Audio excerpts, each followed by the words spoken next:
noches, hermanos. Les voy a invitar, hermanos, que abramos nuestras Biblias en el libro de Romanos, capítulo 1, y vamos a leer el versículo 26.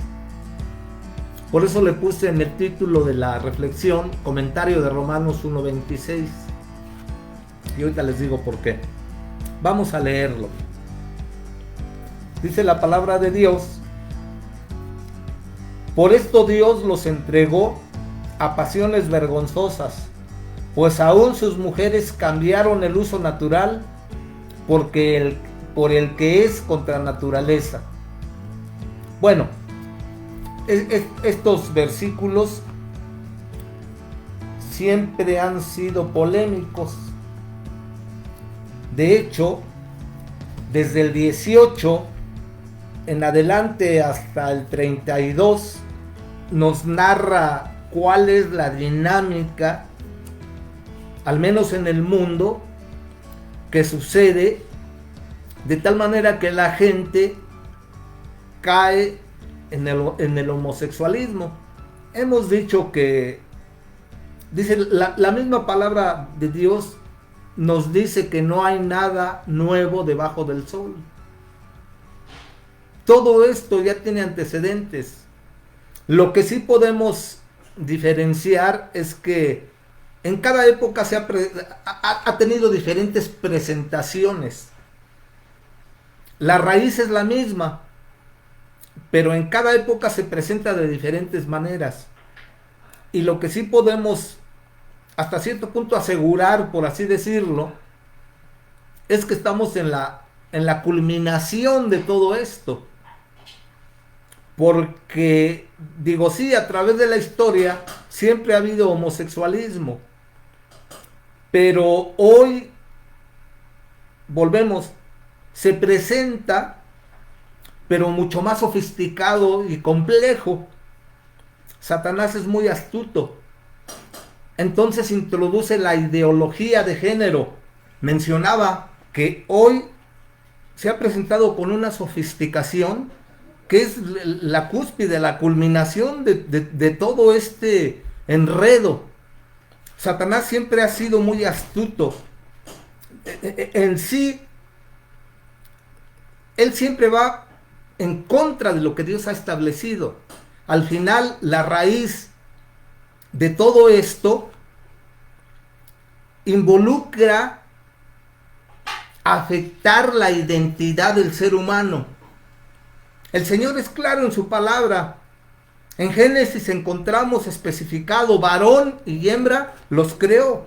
O sea, no hay más sexos, varón y hembra.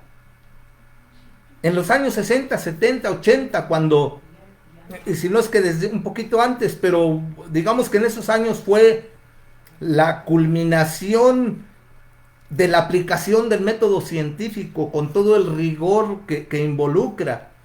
Y desde ese tiempo se estableció, cuando nacía una persona, varón o hembra, el método científico, muchos científicos se abocaron al estudio de todo esto y establecieron que los órganos, ya sean masculinos o femeninos, los órganos establecen todo el desarrollo posterior de esos dos sexos. Los caracteres sexuales primarios, secundarios, el desarrollo de las hormonas, la aparición de la pubertad a determinada edad y cómo cambia el cuerpo y cómo las hormonas van estableciendo las pautas, los caracteres en las mujeres, los caracteres en el hombre. Y en fin, el método científico estableció todo eso. Tanto, no solo en lo fisiológico, sino en lo psicológico, en lo hormonal. El método científico, con todo el rigor que tiene, estableció todo eso. Se escribió literatura, se estableció todo eso y siempre fue así aceptado. En fin, no nos involucremos más en todo eso, porque lamentablemente el hombre es contradictorio. El hombre es riguroso, exigente, para que todo se sujete a la disciplina del método científico. Si no es así, el hombre cuestiona las cosas y no las acepta. Digo, y tiene razón, porque hasta ese punto el método científico pues tiene razón. ¿Por qué menciono todo esto? Porque aunado a eso, vivimos a veces contradictoriamente. Por eso la misma palabra de Dios menciona la falsa llamada ciencia. No está cuestionando el método científico cuando con rigor y objetividad se aplica, no. Habla de la llamada falsa ciencia porque la ciencia a veces establece posturas, teorías y eso, pero fuera de razón, se contradice a veces en lo mismo. Usted ve a veces en los medios de comunicación, en la publicidad, que en algún momento le dicen que la ciencia prueba que tomemos café porque beneficia al cuerpo, porque etcétera, etcétera, etcétera. Al siguiente día sale otra y que el café es perjudicial. Y, eh, y siguen posiciones tocando el mismo tema pero de diferente manera. Pero una posición desplaza a la otra o la destruye. Entonces dice uno cuál es la buena. Primero, están intereses económicos, están intereses publicitarios, entran otros intereses en juego. Por eso la Biblia habla de esa falsa ciencia cuando no tiene sustento, cuando es manejo, cuando le meten otras cosas. Otra vez, ¿por qué digo esto? Porque lamentablemente esa ciencia tan rigurosa se vuelve, ¿cómo le llamaríamos? Condescendiente, usted póngale el adjetivo, cuando empieza a construir sobre teorías, no sobre leyes. El método científico tiene todo un proceso en donde se tiene la información y sobre esa información, me refiero para llegar al conocimiento de las cosas. Primero la búsqueda de información, después la creación de teorías, después la experimentación con esas teorías, con los valores que ahí se manejan, hasta que las pruebas nos conducen a establecer leyes. Y cuando ya se establece una ley, ya no se puede ir en contra de esa ley, porque esa ley establece lo que es verídico, lo que es... No podemos ir en contra de la ley de la gravedad. Bueno, sí podemos, pero a ver quién se sube al edificio más alto y se avienta y desafía esas leyes de la gravedad. Pero ¿por qué se conoció estas leyes de la gravedad? Recuerdan a Newton, que le cayó la cabeza una manzana y que estaba acostado debajo de un árbol, y de ahí surgieron las teorías, etcétera, etcétera.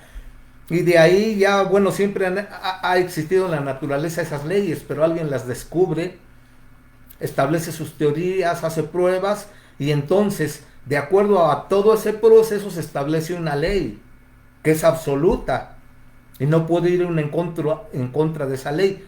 Sin embargo, por ejemplo, la contradicción en el humano empieza a construir conocimientos sobre una teoría, la teoría de la evolución. Nunca, aplicando el método científico, se ha podido llegar a establecerlo como ley. Es una teoría. Y de ahí todas las distorsiones que descendemos del mono y, bueno, si existiera esa teoría de la evolución, ¿cuántos miles de años ya llevamos? Y el hombre no ha evolucionado en otra especie, o no le han salido, bueno, cola y cuernos sí, pero espiritualmente hablando, ¿no? Pero me refiero que hay mutaciones, pero así como película de ciencia ficción, que esas mutaciones, sobre todo y los chavos que manejan que los Marvel y que los quién sabe qué hombres con quién sabe qué cualidades, y se envuelven en todo eso, ¿no? Pero me refiero, la mutación no es algo positivo y benéfico. De hecho, la mutación no es una evolución, sino es una involución. Porque una mutación más bien es un desequilibrio. Es algo que se sale del orden. Y sí, incluso hay mutaciones, entre comillas, llamadas positivas y otras negativas, ¿no? Y siempre para los superhombres se van hacia esas mutaciones positivas y bla, bla, bla. Pero al final, una mutación es una involución, es un retroceso, es un salirse del orden. No es una evolución. Porque si eso fuera, ya habría hombres con muchas otras características evolutivas. Entonces lo que quiero llegar a decir es, ahí es una falsa ciencia, como lo dice la Escritura. Y lamentablemente sobre algo que no es ley, nunca se ha encontrado al eslabón perdido. Ese eslabón donde supuestamente pasamos de ser simios a hombres. Y aunque los dibujitos hacen y cómo, y se va, de encorvados se van analizando, en fin, toda una teoría muy bien elaborada que la manejan como si fuera una ley. Y sobre esa teoría también muchos llamados científicos empiezan a construir teorías. Pero no es una base sólida, no es una ley. El método científico ahí lo hacen a un lado y construyen sobre algo de teoría. Entonces de ahí vienen las distorsiones, etcétera, etcétera, etcétera. Quiero leer del 18 al 32 porque en el 28, leímos el 26, el 28 repite lo mismo. Como ellos no aprobaron tener en cuenta a Dios, Dios los entregó a una mente reprobada para hacer cosas que no convienen. ¿Por qué escogí este versículo? ¿No? Voy a hacer un comentario, por eso es que salió. Porque me hicieron una pregunta acerca de que ¿cómo es que dice la Escritura que Dios los entregó? Y yo contesté, bueno, de dos maneras, porque también a mí siempre me había intrigado eso. ¿Es Dios el que los entregó? ¿O es la iniciativa del hombre que decide salirse de la cobertura de Dios? Y si él decide salirse de la cobertura de Dios, ¿bajo qué cobertura queda? Y es que no hay puntos intermedios, nada más hay dos posiciones. El Señor Jesús también fue claro en eso, el que no es conmigo, es contra mí. Si no estás bajo la cobertura de Dios, si te sales de la cobertura de Dios, quedas bajo la cobertura del maligno, del príncipe de este mundo. Nada más hay dos. O estás con Dios o estás en contra de Dios. Y si estás en contra de Dios, estás fuera de su cobertura. Y ahora, quieraslo o no, acéptalo o no, estás bajo la cobertura del príncipe de este mundo. No hay otra. Y vienes a ser su esclavo, su servidor. Lo aceptes o no, lo admitas o no. Si tú no decides vivir bajo los principios de Dios, estás fuera de la cobertura de Dios, porque no quieres nada con Dios. Y tal vez digas, pero yo tampoco no quiero nada con el enemigo. Es que no es siquiera, el que no es conmigo es contra mí, porque estás bajo la cobertura del enemigo. Si tú te saliste de la de Dios, forzosamente entras a la del enemigo, no hay otra. Entonces, ¿Dios los entregó o ellos se salieron? Pues suceden las dos cosas. Yo contesté de esa manera, pero reflexionando, ¿por qué nos cuesta tanto trabajo aceptar que Dios los entregó? Leo todo el mensaje del 18 al 31, lo leo rápido, y volvemos a este cuestionamiento, a esta respuesta, porque quiero abundar un poquito, y quiero pues compartirles cómo yo llegué a aceptar que también Dios los entregó. Pudo suceder las dos, bueno, suceden las dos cosas, pues el hombre es el que quiere salirse de la autoridad de Dios. Y precisamente por esa necedad llega el momento en que Dios lo entrega. Él toma la iniciativa y lo entrega. Pero con mucha razón, y ahorita vamos a ver por qué. Voy a leer Romanos capítulo 1, versículo 18 al 31.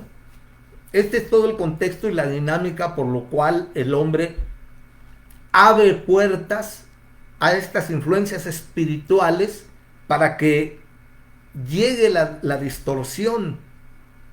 O sea, Satanás utiliza muy bien el distorsionar la identidad que Dios nos ha dado. De entrada, la palabra de Dios, primero decíamos que dice varón y hembra los creó. Y luego dice que nos creó a su imagen y semejanza. Dios es un Dios que tiene voluntad, que tiene personalidad, que tiene cualidades. Sabemos cómo es, cómo piensa, sus sentimientos, sus propósitos. Eso conlleva la personalidad de Dios y las características de Dios. Por eso es que al crearnos a su imagen y semejanza, nos creó con todas esas capacidades. Somos personas, tenemos gustos, tenemos sentimientos, tenemos personalidad, tenemos carácter y sobre todas las cosas libre albedrío o voluntad. Nosotros somos arminianos y creemos en ese libre albedrío y en esa voluntad. Y ese libre albedrío y esa voluntad nos dan la capacidad de escoger. Escoger a Dios como Salvador y Señor o rechazarlo. Nosotros decidimos. Hay dentro de nuestra misma teología hermanos evangélicos también, cristianos, pero que creen otra cosa. La postura arminiana nuestra, creemos que Dios nos creó con libre albedrío y creemos que la salvación se pierde, no que Dios nos la quite, sino que nosotros decidimos perderla por ese libre albedrío. Existe la posición calvinista. Las iglesias o las denominaciones hermanas que creen que son calvinistas, creen que la salvación nunca se pierde, pero anulan el libre albedrío o voluntad. Añaden ahí otro punto doctrinal en el cual también nosotros creemos, que es la predestinación. Pero tendríamos que explicar el manejo. Son 5 puntos que manejan los calvinistas y de esos 5 puntos coincidimos con 3, pero de los otros 2 hay siempre polémica. Pero bueno, no nos vamos a meter en eso, nada más lo hago como una información adicional. Satanás lo que hace es tergiversar, distorsionar esa identidad con la que fuimos creados. Cuando logra distorsionar esa identidad, entonces ya tiene el camino ganado y el siguiente paso es meter espíritus de homosexualidad, cada día más complejos con toda esta ideología de género. ¿Por qué lo repito? Entendamos, esto ya no se va a quitar. Tenemos que lidiar con todo esto. Tenemos las armas, los elementos, y lamentablemente o afortunadamente, usted póngale el adjetivo, van a llegar a nuestra iglesia gente con estas tendencias. Y nosotros los tenemos que remitir a lo que dice Dios. Porque Dios puede cambiarles esa adicción. El homosexualismo es como la adicción. Muy semejante. Mucho más pegajosa y mucho más distorsionada. Pero al fin y al cabo es como una adicción. Y Dios ha dado la liberación a gente adicta. Dios puede también liberarlos. Ya sea adicta o ya sea homosexual, el primer requisito es que ellos reconozcan que es pecado, que lo acepten y que quieran salir. Porque si no quieren salir, ni Dios puede obrar en ellos. Dios puede quitarlos, pero tenemos que entender que Dios es un perfecto caballero. Por eso el libre albedrío. Dios no nos va a salvar a la fuerza. Dios no nos va a liberar a la fuerza. Primero la persona tiene que reconocer su necesidad espiritual y querer salir de esa situación. Ese es en términos generales a todo hombre pecador que reconoce y quiere hacer un cambio en su vida. Entonces Dios puede intervenir con la anuencia de esa persona que abre su corazón, que abre su voluntad y que lo invita para hacer. Con un homosexual, con un adicto es lo mismo. Primero tiene que reconocer que es pecado, primero tiene que reconocer que ofendió a Dios, primero tiene que reconocer que tiene necesidad y que eso no lo lleva a nada más que a una vida desgraciada. Palabras de ellos mismos. Cuando entonces reconoce, cuando entonces tiene un encuentro con Dios, cuando entonces se humilla, cuando entonces pide a Dios que entre a su vida y que empiece a obrar en ella y que Él está dispuesto a luchar para salir de esa adicción o de esa tendencia, entonces Dios puede obrar, mientras no. Satanás entonces está obrando en la identidad de las personas y esa identidad es atacada de múltiples formas, desde el aspecto psicológico, desde cuando se abusa de una persona, y no estoy, bueno, sí, incluye ese abuso sexual, pero no solo es abuso sexual, sino abuso psicológico, de violencia, de control de la mente, de control psicológico, todo, con el propósito de distorsionar la identidad. Y no se diga cuando hay abuso sexual, porque normalmente, precisamente, esa complejidad que somos, espíritu, alma y cuerpo, se vulnera. Si de entrada tenemos con la caída ese orden distorsionado, fuimos creados originalmente para que el espíritu tuviese dominio sobre el cuerpo y sobre el alma, pero resultado de la caída se distorsionó ese orden y muchas veces el que lleva la pauta es el cuerpo o el que lleva la pauta es el alma y al final el espíritu, y si bien le va, el yo, la carne, es un concepto espiritual que está metido en esos tres entes, espíritu, alma o cuerpo. El espíritu también puede actuar carnalmente. O sea, cuando habla la escritura de la carne, se está refiriendo a esa naturaleza caída en el hombre, donde prevalece el yo, porque el origen del pecado en el fondo es el orgullo, la autosuficiencia, el no querer sujetarse, el querer ir por sobre la autoridad, en este caso de Dios. Por eso Satanás ataca todo eso. Por eso usted ve que la homosexualidad es un abanico de muchas causas o muchas cosas son las que causan el homosexualismo. Pero una que es muy común es cuando un hombre es abusado por otro hombre o una mujer es abusada por otra mujer. Desde ahí ya sucede un desorden psicológico y en el alma. Y en el aspecto espiritual están involucrados también espíritus malignos o demonios que causan eso y muchas otras cosas.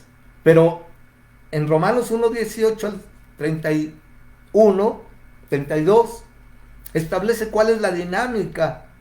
Es el hombre que no se quiere sujetar a Dios.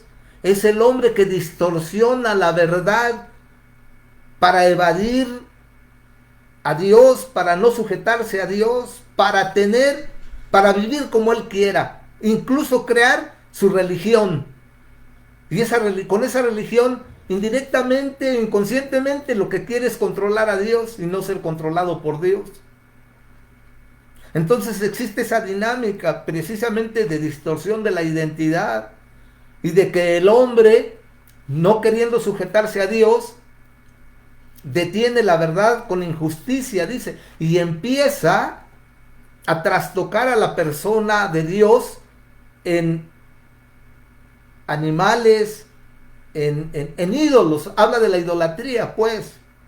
Y cuando alguien se ha abierto a la idolatría, de hecho la escritura dice que detrás de los ídolos están los demonios. Ya hemos explicado cuál es la dinámica atrás de la idolatría. Al final, indirectamente lo que hace Satanás es recibir adoración de la gente como no lo pudo hacer al querer sustituir a Dios. Y por eso en todas las culturas él estimula la idolatría. Y cuando se ha abierto alguien a la idolatría, si detrás de ella están los demonios, está abierta a la influencia demoníaca. Y entonces, como el hombre no se quiere sujetar, él mismo decide salirse de la cobertura de Dios, o bien ya después de que Dios ha tratado, ha obrado para que ese hombre reaccione y no quiere, Dios lo entrega al mal, por así decirlo. ¿Por qué Dios no? Si Él es el creador, Él es el autor de toda la creación. La palabra de Dios dice que Él dijo y fue hecho. Imagínense el poder que tiene Dios. ¿Por qué, siendo el creador, Él no va a disponer de su creación? Y va a tomar su autoridad. Yo te he dado la solución y no has querido. He tratado muchas veces contigo de una manera, de otra, y no has querido. Yo te entrego. ¿Por qué no va a poder hacerlo? Ahorita vamos a abundar. Leo. Porque la ira de Dios se revela desde el cielo contra toda impiedad e injusticia de los hombres que detienen con injusticia la verdad. Porque lo que de Dios se conoce les es manifiesto, pues Dios se los manifestó.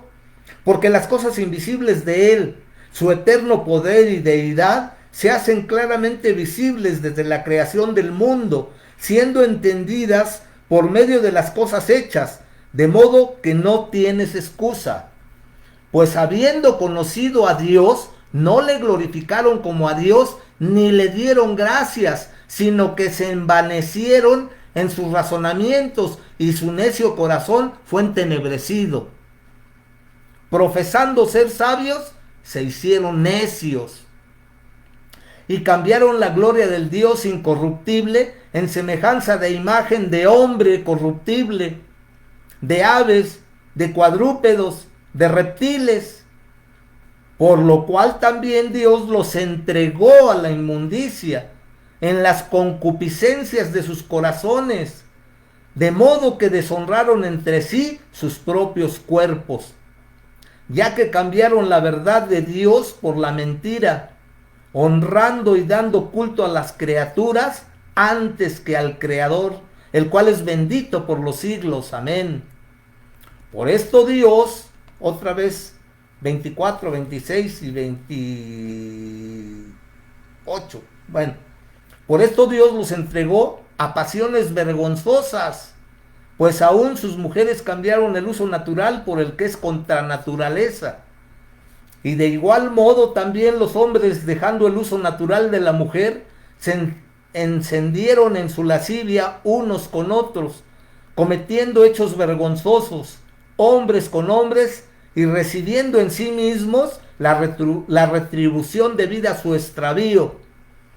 Y como ellos no aprobaron tener en cuenta a Dios, Dios los entregó a una mente reprobada para hacer cosas que no convienen, estando atestados de toda injusticia, fornicación, perversidad, avaricia, maldad, llenos de envidia, homicidios, contiendas, engaños y malignidades, murmuradores, detractores, aborrecedores de Dios, injuriosos, soberbios, altivos, inventores de males, desobedientes a los padres, necios, desleales, sin afecto natural, implacables, sin misericordia, quienes habiendo entendido el juicio de Dios, que los que practican tales cosas son dignos de muerte, no solo las hacen, sino que también se complacen con los que las practican. ¡Ja! Bien establecida la autoridad del Creador. Tiene que actuar así. No puede permitir que el hombre mancille su santidad y su majestad. Él es el Creador. Ellos no quisieron sujetarse, no le glorificaron ni le dieron gloria. Se envanecieron en sus razonamientos, profesando ser sabios, se hicieron necios y cambiaron la gloria del Dios incorruptible en imágenes de hombres corruptibles, aves, o cuadrúpedos o reptiles. O sea, fue el hombre que no quiso sujetarse a Dios. La mayoría de estas características que se habla, murmuradores, detractores, perversidad, avaricia, maldad, envidia, son las mismas características que el Espíritu Santo a través del apóstol Pablo, escribiéndole a Timoteo, menciona las características de los hombres de los últimos tiempos. Y es lo que estamos viendo, el apogeo de eso. O sea, la ideología de género es más retorcida, más agrandada, tiene la misma raíz, pero ahora es más compleja. ¿Por qué? Porque estamos a la víspera de la venida del anticristo. El ecumenismo, la ideología de género o la agenda gay son la plataforma del anticristo. Porque nos dice Daniel que el anticristo va a ser homosexual. Estamos entendiendo los tiempos que estamos viviendo. Entendemos el por qué están sucediendo estas cosas de una manera más compleja y última. Porque pues ya no se le puede dar más toda esta... Yo no sé, precisamente dice profesando ser sabios se hicieron necios. Lea usted cómo fundamentan ellos esa ideología de género. Están, en verdad, bueno, yo lo invito a que lo lean, ni ganas dan, o sea, es... Pero yo lo invito para que se dé cuenta de la necedad, de la ilógica, de los puntos que manejan. Y que lamentablemente todo eso lo están vaciando en los niños, en los adolescentes, en los jóvenes. La generación que le va a tocar vivir precisamente esas etapas previas a la manifestación del anticristo, o a lo mejor ya la manifestación plena. Digo, es lo más seguro que esa generación, a lo mejor a nosotros nos toca, no lo sabemos, pero todo esto apunta hacia allá. ¿Qué querían? Que el Dios Todopoderoso, el que hizo su creación con un propósito y dio al hombre la máxima creación porque hecha a su imagen y semejanza lo representaba en esta tierra. Pero el hombre con ese libre albedrío decidió levantarle el puño o decidió no reconocerlo como autoridad. ¿Cuál es la característica de estos tiempos? Que normalmente esta generación ha decidido desdeñar a Dios. Ve a Dios con desdén. No le da importancia a su persona, a su autoridad, a sus principios. Lo desdeña. ¿Qué quieren que Dios permita eso? Simple y sencillamente es lógico que actúe como dueño y señor de su creación. Pero también porque escucha la oración de su iglesia, de sus santos. Y no va a permitir que el malo prevalezca. Dice el versículo, sí, el 32, a quienes habiendo entendido el juicio de Dios, que los que practican tales cosas son dignos de muerte. O sea, Dios no va a permitir que el malo prevalezca contra el bueno, sobre todo aquellos que son sus hijos. Son sus hijos, somos sus hijos. ¿Cómo defiende el padre a sus hijos? ¿Cómo debe actuar el padre cuidando a sus hijos? El padre tiene que hacer lo que sea necesario, pero no va a permitir que el malo prevalezca sobre su familia, sobre sus hijos. Nosotros somos hijos de Dios. Cuando aceptamos a Cristo como Señor y Salvador, a los suyos vino y los suyos no le recibieron, a todos los que le recibieron les dio potestad de ser hechos hijos de Dios, no nacidos de carne o sangre, ni de voluntad de varón, sino nacidos a través del Espíritu Santo, nacidos de nuevo y adoptados como hijos. Como hijos de Dios tenemos todos los derechos. Somos coherederos con Cristo, dice la palabra, no lo digo yo, lo dice la palabra. Y si somos sus hijos, ¿usted cree que Él va a permitir que el malo prevalezca sobre sus hijos? Cuando entonces el hijo ora, clama a Dios, clama a mí, dice el Señor, y yo te responderé. He aquí que yo estoy con vosotros todos los días y hasta el fin. Dios se compromete con quien se compromete con Él.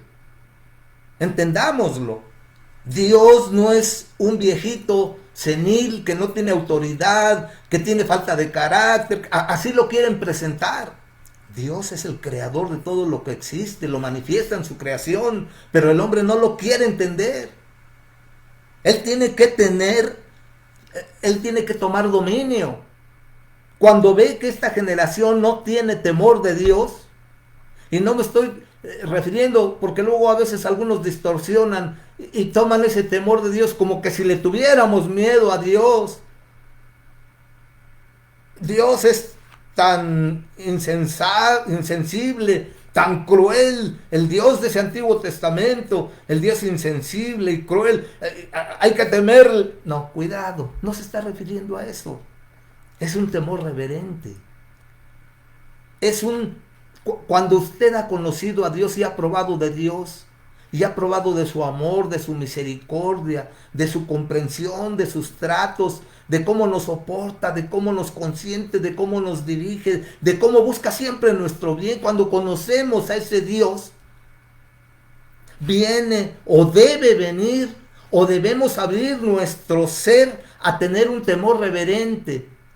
No un miedo a Dios, no. Un temor a ofender a alguien que es tan santo, tan puro, tan misericordioso, tan condescendiente con nosotros, y nos trata como a hijos y nos consiente y nos dirige, también nos disciplina, también nos corrige, pero su amor es eterno. Y cuando lo hemos conocido a Dios, entonces el temor de Dios es ofenderlo en sus principios, ofenderlo en sus mandamientos, ofender a la persona de Dios, ofendiéndolo, porque toda transgresión a la ley de Dios es pecado. Cuando hemos pecado, lo ofendemos.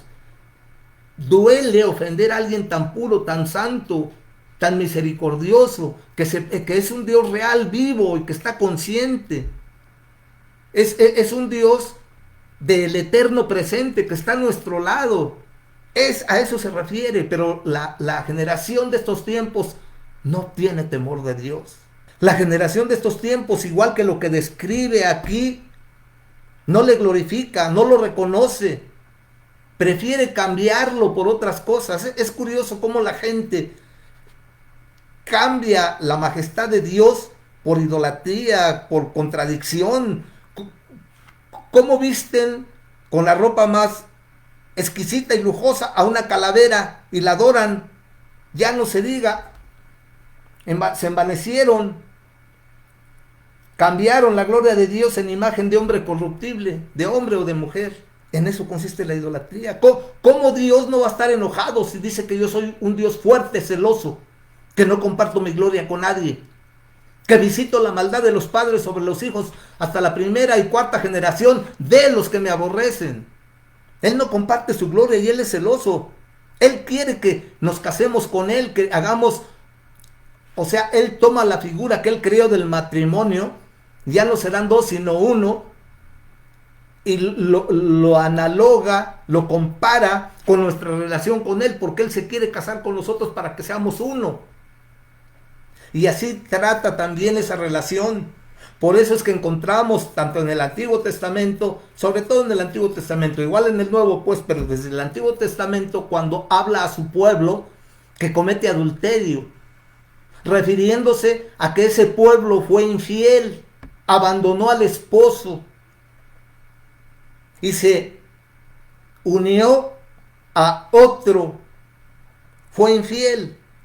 Por eso Dios ha disciplinado y ha tratado con tanta severidad a su pueblo escogido. Porque en el Antiguo Testamento su pueblo escogido es la esposa de Dios. Dios se casó con ellos y ellos le fueron infiel. Por eso los tratos desde el Antiguo Testamento, por eso Dios mandaba a los profetas para llamarles la atención, para que corrigieran su camino, pero nunca entendieron, por eso los llevó a cautiverio. Por eso los dispersó en el mundo. Incluso esa dispersión ha redundado en bendición para el pueblo gentil. Pero con todo Dios sigue tratando con ellos. Y en vez de reaccionar de una manera adecuada, ahí tenemos, siguen siendo idólatras, se siguen alejando, aún siendo pueblo escogido, se siguen alejando de su Dios. De ahí el trato del holocausto en la Segunda Guerra Mundial. Y con todo, aunque usted no lo crea, son tratos de amor, muy cruel, muy duros, pero nosotros hemos obligado a Dios a tomar esas medidas. Y todavía viene un trato último y mucho más drástico cuando venga la tribulación.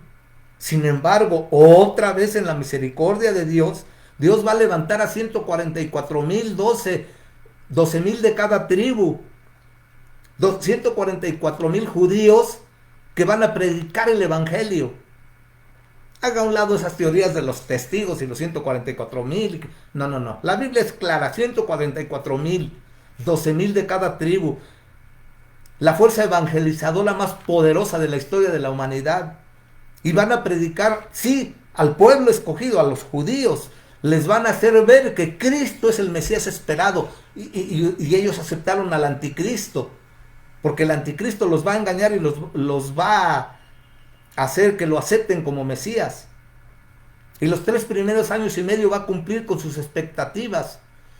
Pero si los siguientes 3 años y medio va a obligar a ser adorado como Dios, etc. Lea Apocalipsis y Daniel y todo lo que dice la Escritura. Todo esto que está profetizado se ha cumplido, se está cumpliendo y se cumplirá. Eso es un hecho. Los cielos y la tierra pasarán, pero mi palabra no pasará. Dios como creador tiene todo el derecho de actuar en este mundo y tomar la iniciativa, porque le ha dado al hombre oportunidades, pero si el hombre, por más que sea, no quiere, Él los entregó. Él agarró y los sacó de su cobertura. Fue el hombre el que ha obligado a Dios a actuar de esa manera. Él en su palabra nos insta. Fíjese lo que dice el Señor en el Salmo 34 del 12 al 16. Fíjese. ¿Quién es el hombre que desea vida, que desea muchos días para ver el bien? Guarda tu lengua del mal y tus labios de hablar engaño. Apártate del mal y haz el bien. Busca la paz y síguela. Los ojos de Jehová están sobre los justos y atentos sus oídos al clamor de ellos. La ira de Jehová contra los que hacen mal, para cortar de la tierra la memoria de ellos, para matarlos. Y usted véalo, crea lo que dice la palabra, pero compruébelo. Vea usted cómo han terminado la gente que es mala, perversa. Acaba mal. Los matan, acaban en accidentes automovilísticos o de otro tipo, pero Dios dice que los corta de la tierra, corta su memoria. Dios no puede permitir, sobre todo si hay justos que oran y piden a Dios bendición, Dios contesta y Dios intercede. Y Él toma la autoridad como creador que es. Proverbios 16:6, ¿sabe lo que dice? Con misericordia y verdad se corrige el pecado, y con el temor de Jehová los hombres se apartan del mal. Con misericordia y verdad se corrige el pecado. Así es como actúa Dios. Con misericordia y verdad nos corrige. Cuando Dios obra en lo que para nosotros nos parece algo que no concebimos de ese Dios, cuando Él decide entregarlos, cuando Él decide tomar la iniciativa y frenar el camino de los malos por la oración, por la intercesión de sus hijos o de la gente buena, la gente que actúa bien, Dios está ahí. Y no estoy hablando ahorita de salvación o no, porque hay mucha gente buena que se va a ir al infierno, pero esa es otra cosa. Pero innegablemente que Dios, siendo creador y autoridad, cuando la gente buena clama a Dios o actúa bajo los principios de Dios, Dios actúa como autoridad en su majestad, en su santidad. Él es el dueño. Él puede hacer y deshacer. Él es el único que... Él creó la vida y Él es el único que la puede quitar, que la puede reclamar. ¿Y quién le puede decir algo si Él es el creador? Cuando Él decida también nos puede llamar a su presencia. Léase, por ejemplo, el episodio de Isaías, cuando Dios le manda llevar la noticia a Ezequías. Y Isaías va y le dice a Ezequías, el Señor me dice que ordenes tu casa porque vas a morir. Son cosas que uno no comprende, porque si usted examina la vida de Ezequías, siempre anduvo en temor de Dios, hizo cosas buenas. Sin embargo, el Creador decide mandar a su profeta y le dice, dile que ordene su casa porque va a morir esta noche. Dios es el Creador. Ezequías era un hombre bueno, había andado en los caminos de Dios. De hecho, Isaías va, le dice eso y se va. Y a medio camino, a medio pasillo, le dice Dios, detente. Y la Biblia nos dice que en esos pocos minutos, en esos minutos en el que Isaías ya iba afuera, Ezequías se pone a orar a Dios y utiliza como recurso lo que él había hecho. Mira, Señor, yo he andado en tus caminos, he hecho esto otro. Mira, clama a Dios y ahora sí que tiene un acuerdo con Dios. ¿Y sabe qué dice Dios? Regrésate, Isaías, y dile que le prolongo 15 años más de vida. Él es el Creador. Él puede disponer de nuestra vida cuando Él quiera. No necesita ser malo para que Él obre. Claro que Él va a obrar. Digo, no te conviene. Ya leímos el consejo. ¿Quién es el hombre que desea la vida, que desea muchos días para ver el bien? Guarda tu lengua del mal y tus labios de hablar engaño. Apártate del mal y haz el bien. Busca la paz y síguela. Porque los ojos de Jehová están sobre los justos y atentos sus oídos al clamor de ellos. Ese es el consejo. Pero aún cuando andes bien, el creador de la vida, el dueño de la vida, te puede llamar a su presencia en cualquier momento. Él es soberano. Lo que nos quiere decir todo esto que leímos es que Dios es soberano y Él puede disponer y hacer lo que Él quiera. El hecho de que nosotros con nuestro poco entendimiento y sin conocimiento de Dios a veces juzguemos que lo que hace está mal o nos parezca de tal forma o de tal manera, porque no conocemos a Dios. Dios es un Dios de amor y es un Dios bueno, aun cuando ciertas cosas que haga pareciesen contradictorias o que no las comprendemos en nuestra pequeña capacidad. Somos finitos y tratamos de entender al infinito. ¿Cuándo? Es a través de conocer a ese Dios que muchas veces no vamos a comprender. Algunas cosas las vamos a comprender y otras no. Pero cuando lo conocemos, esas que no entendemos las vamos a aceptar porque conocemos de quién vienen y que siempre Él hace las cosas con un propósito. Él es un Dios de planes, de propósitos y de objetivos. Él tiene control perfecto de todo y de su creación. Nada más que no lo reconocemos como autoridad, pero cuando obra como creador, estableciendo su autoridad, es cuando nos parece mal. No hemos querido someternos a Él. Hoy es el tiempo de abrir nuestro corazón y de humillarnos, porque cada vez de aquí en adelante que corra el tiempo nos acercamos más a la venida del anticristo y a lo que Dios ya profetizó. Su iglesia está esperando el rapto o segunda venida, porque va a venir en este rato, no pisa la tierra, pero ya vino, segunda venida. Y después sí va a pisar la tierra, ya en la tribulación, etcétera, etcétera, todo lo que establece Él. Pero estamos esperando ese rapto. El mensaje es, tenemos que estar preparados, ya sea que nos toque el rapto, y qué tal si a Él le place llamarnos a su presencia, cuando Él quiera. ¿Estamos preparados? Nos está dando oportunidad. El tiempo se va haciendo más complejo.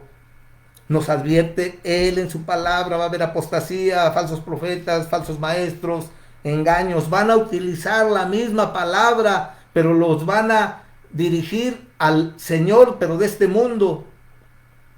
Y los van a encadenar, aun cuando manejen la palabra. ¿Qué hay detrás? ¿Qué trasfondo manejan? Esa es la clave. Y cada día ahora va a haber más confusión. La palabra nos dice que habrá señales y prodigios mentirosos, falsos cristos, falsos evangelios, todo eso, que engañarán, si fuese posible, a los escogidos, porque habrán gentes con señales y prodigios, harán llover fuego del cielo. ¿Me está entendiendo? Dios nos está llamando la atención. Vienen cosas más complejas, más revueltas, que van a intentar hacerlo dudar. Es el tiempo de que hagamos un alto en el camino de nuestra vida y decidamos o verdaderamente vamos con Dios y vamos a estar con Él, porque aún no haciendo nada estamos en contra de Él, porque el que no es conmigo, contra mí es. Aún sin hacer nada, pues no estás con Él, entonces estás en contra de Él. Estás a expensas del príncipe de este mundo que trae todo ese engaño. Por eso el Señor fue claro. Dijo, el reino de Dios se hace fuerte y solo los valientes lo arrebatan.